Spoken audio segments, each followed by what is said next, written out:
is Dan with Good Guys to Great Men, bringing you a short clip from the previous Mastering Connections with Women program that Alexis and I ran.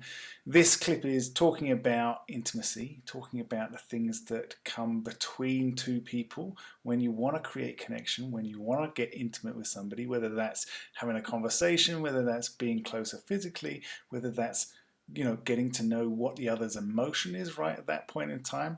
So we talk a little bit about this, talk a little bit about tools, things that get in the way, things that you can adjust to be able to change where you are, where the level of connection is, where the intimacy is, how close you feel, how far apart you feel, what you can do in that kind of situation. So the course is coming up starting the 23rd of May. We have a few places left. Go to the website, which I'll post in the description below this video. Mastering Connection with Women is the name of the program. Alexis and I are running, and I'd love to see you in there. So most people think about intimacy as closeness, being close. But then I think people get into a lot of trouble that way. So a different definition of intimacy that I think helps a lot isn't just closeness. It's can I be fully me? And do I have room for you to be fully you? And can I choose to be close? So what a lot of people do is they think, well, either we're, okay, if we're going to have intimacy, then we've got to be close, close, close, close, close, right? And then if that doesn't feel good, then I've just got to have some distance.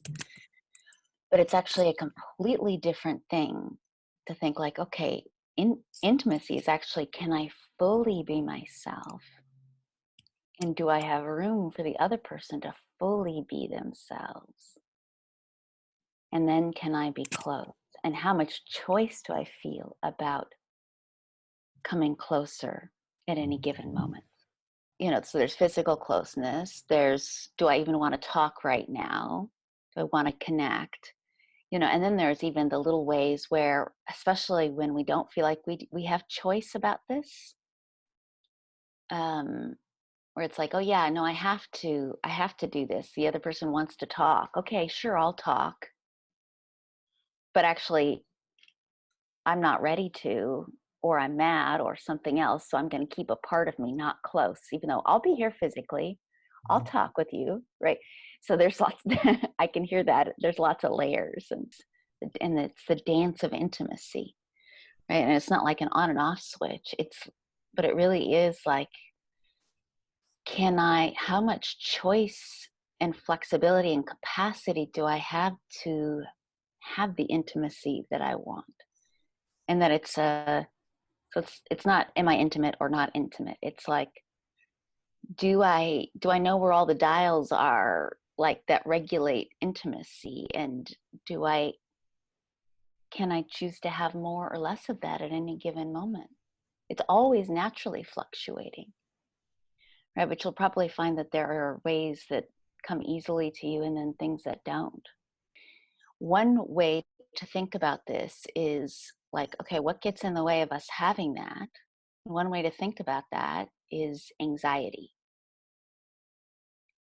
And it might come out as worry or the emotion of anxiety. It can also come out as frustration, or it can come out in different flavors. But it's basically when we do this thing called being ourselves fully, and then we just show up to the moment and we are open to the other person being themselves fully, and we choose to come closer. I mean, this is it's an existential reality. We don't know what is going to happen moment to moment. We don't know. You don't know if how she's going to respond to you or what she's going to say, right? So there's this inherent vulnerability in it. And to whatever degree we cannot tolerate our own anxiety of being seen and known, or how the other person might respond to us, to whatever degree we cannot stand it, is a degree that we will manage our anxiety in not the best ways. And I sum this up in three ways: dominate, submit, or distance. But to dominate is sort of like, there's lots of ways of doing that, but it's like, okay, well, that means there's only my reality. So that this shows up when like somebody is not listening to their partner, or because it's too threatening. Like if you want something different than I do, that's maybe everything will fall apart or it'll hurt too much. So I will try and control things, or I will criticize or dominate, or I won't listen, or there's, I'll only focus on my experience and I won't really hear your experience. I'll give you the facts. These are the facts. Conversely, you can like submit, which is like, I'll give up my reality so that there's just your reality. There's room for you to be you, and I don't have needs. I can just go along with what you're saying. Right? You can see how any one of these things kind of reduces the anxiety in the system or in the relationship, right? If it's like, okay, this is too scary for me to be fully real, maybe I just, so this is what a lot of nice guys do. They'll be like, sure, whatever you want, you know? That goes into that submit category. I will give up my truth, my needs, my reality. I won't stand for them because it's too intense here. It brings up too much anxiety. I don't know what will happen if I do. And then the third one is to distance, right? So like, I'll just find ways to go away from you. And that might be physically leaving, or that might be shutting down emotionally. That's even like our system does it without us even knowing it. Like sometimes when you lose interest in somebody, sometimes it's because they're not the right fit for you. And sometimes it's because some part of you is freaking out and just like, okay, I can't tolerate this much intimacy. So I'm going to regulate that by stopping being interested, right? That's a way to distance yourself. So when I look at those things, it's like, oh, right, I can see how in any given moment, what it is that I can stand or what I can't stand. And we all have moments when it's like our cup is full, or life is too intense, or an important relationship feels threatened, or we're not feeling so good about ourselves that it's like, yeah, my capacity to be with stuff is a lot lower, and then I'll do one of those things. But then the rest of the time it's like, oh, those are some dials, and you might see yourself more in one of them or another. Like, what is it that you do when it gets to be too much? Do you pull away? Do you not talk about your needs and feelings? Do you only notice your experience and not hers? Do you only notice her experience and not yours? Even it's interesting sometimes when somebody says, I don't want to say this because she'll get upset or she'll get anxious. And it's like, yeah, okay, you're saying that stuff because you're trying to manage her anxiety or her feelings. But what you're actually doing is you're trying to manage your own anxiety about being with her feelings. Because that's really what we can't stand, is our own feelings. I really like that. The visual of having dials, right? One of those dials could be, does she like me? Is she interested? And when you feel the anxiety of that dial go up, just recognizing, oh, that's a dial, and I can adjust that. Right? That doesn't have to be, it feels like it's right up high right now, but I could turn that down a little bit because I don't know, right? I don't know exactly what her experience of me is right now.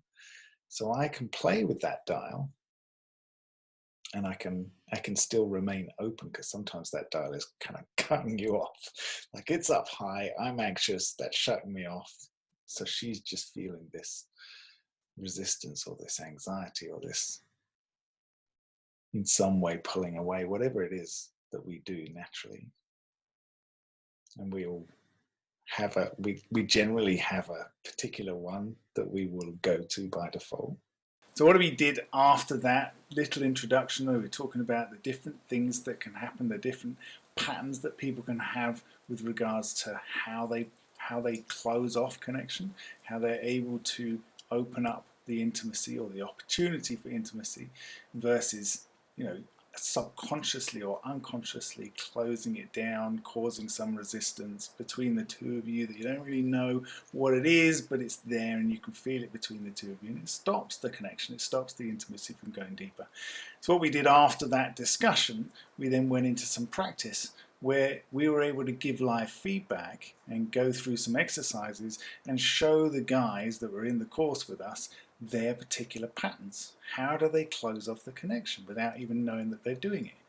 And so this is a lot of what we do in that course, is we talk about a specific topic or a specific area of connection and intimacy, and then we'll pull it apart, show you the different ways that you can then work with it and improve that and understand it. And then we'll go into some practice so that you can actually see how you do it, how you can avoid doing it, how you can change it, how you can take the conversation, the connection between you and the person that you're talking to or interacting with wherever you want to.